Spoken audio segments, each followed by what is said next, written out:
اور سنت نبی صلی اللہ علیہ وسلم کو چھوڑا ہے۔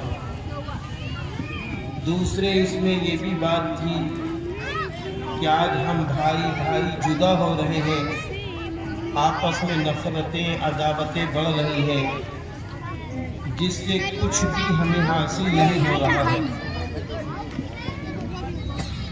تو میں ایک بات یہ بتانا چاہوں گا کہ قرآن کریم ہے کیا؟ دیکھیں، یاد رکھنا، یہ قرآن کریم آسمانی کتاب ہے۔ اس کو اللہ تعالیٰ نے ایک ساتھ آسمان سے نازل نہیں کیا، بلکہ اللہ تعالیٰ نے 23 سال میں اس قرآن کریم کو حضرت جبریل علیہ السلام کے ذریعے آخری پیغمبر، آخری رسول، آخری نبی حضرت محمد صلی اللہ علیہ وسلم پر اتارا۔ جیسی جیسی ضرورت پڑتی گئی، قرآن نازل ہوتا گیا۔ قرآن نے انسانوں کو اور ہم کو کیا پیغام دیا؟ قرآن نے انسانوں کو بتایا کہ دیکھو، تمہارا پیدا کرنے والا ایک ہے، وہ اللہ ہے، وہ ایشور ہے یا اللہ ہے، وہ ایک ہے۔ دوسرے قرآن نے یہ بات بتائی کہ پچھلی قوموں میں لوگ کیوں تباہ ہوئے، کیوں برباد ہوئے، اور ان قوموں کا بھی ذکر قرآن نے کیا کہ جن کو اللہ نے بلندی کے مقام تک پہنچایا۔ اس کے ساتھ ساتھ قرآن ہم کو یہ پیغام دیتا ہے کہ دیکھو انسانوں، تم کو جس نے پیدا کیا ہے، تمہیں اس کے حکموں پر چلنا ہے، اور آئیڈیل کے طور پر وہ اللہ جس کو بھیج دے اس کو اپنا آئیڈیل مانو، اس کو اپنا پیغمبر مانو، اپنا رسول مانو، اپنا نبی مانو۔ آپ دیکھیے کہ اللہ تعالیٰ نے سب سے آخری پیغمبر اور رسول اور نبی حضرت محمد صلی اللہ علیہ وسلم کو بنا کر بھیجا۔ حضرت محمد صلی اللہ علیہ وسلم نے یہ درس دیا، یہ پیغام دیا، الخلق عیال اللہ، سارے انسان ایک کنبے کے مانند ہیں، سارے انسان ایک پریوار کے مانند ہیں، سارے انسان ایک خاندان کے مانند ہیں۔ یہ پیغام اسلام نے دیا۔ جب یہ پیغام اسلام نے دیا تو جن لوگوں نے اس پر عمل کیا ان کو دنیا میں عزت ملی، بلندی ملی، شہرت ملی، اور اس کے بعد جب اللہ کے وہاں پہنچے تو انہیں اللہ کی مدد ملی۔ تو میرے بھائیوں، دنیا میں انسان جس دھرم سے جڑا ہو، جس قبیلے سے جڑا ہو، جس برادری سے جڑا ہو، حضرت محمد صلی اللہ علیہ وسلم نے فرمایا الخلق عیال اللہ، سارے انسان ایک خاندان کے مانند ہیں۔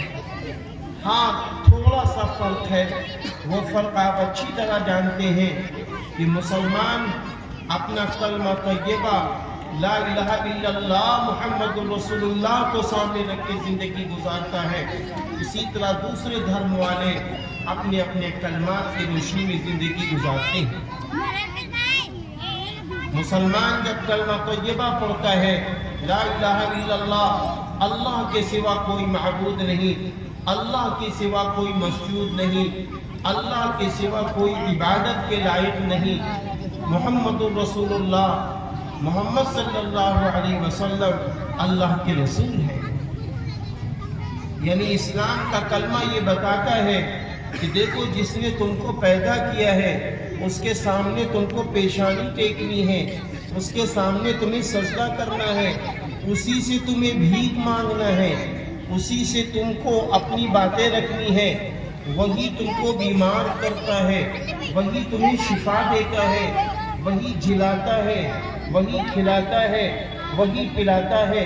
اسی طرح وہی اللہ ہے جو انسانوں کی شادیاں بھی کراتا ہے، انسانوں کو اولادیں بھی دیتا ہے، عزت، شہرت، بلندی بھی دیتا ہے۔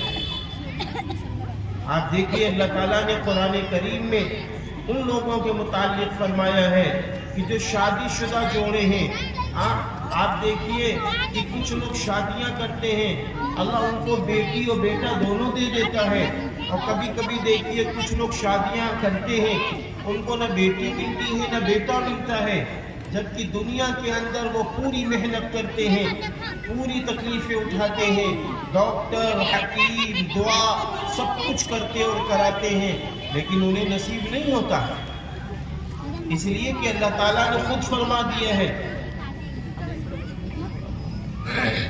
اللہ تعالیٰ نے خود فرما دیا ہے یَهَبُ لِمَن يَشَاءُ إِنَاثًا وَيَهَبُ لِمَن يَشَاءُ الذُّكُورَ أَوْ يُزَوِّجُهُمْ ذُكْرَانًا وَإِنَاثًا وَيَجْعَلُ مَن يَشَاءُ عَقِيمًا۔ اللہ جسے چاہے بیٹی دے، اللہ جسے چاہے بیٹا دے، اللہ جسے چاہے بیٹی اور بیٹا دونوں دے دے، یا جس شادی شدہ خاتون کو چاہے اللہ باندھ رکھے۔ یہ اللہ کا نظام ہے، یہ اللہ کا نظام ہے۔ اور دوسرے جب اللہ تعالیٰ بیٹی بیٹے کو دینے پہ آتا ہے تو دیکھیے ترتیب میں سب سے پہلے اللہ نے لڑکی کا ذکر کیا ہے، ترتیب میں اللہ تعالیٰ نے سب سے پہلے لڑکیوں کا ذکر کیا ہے۔ یَهَبُ لِمَن يَشَاءُ إِنَاثًا، اللہ جسے چاہے بیٹی دے، عورت دے، بچی دے۔ سب سے پہلے اللہ نے عورت کا ذکر کیا ہے، اللہ تعالیٰ نے سب سے پہلے لڑکی کا ذکر کیا ہے، بچی کا ذکر کیا ہے۔ ہاں، پتہ یہ چلا کہ اسلام کے اندر بچی کا مقام و مرتبہ بہت ہے۔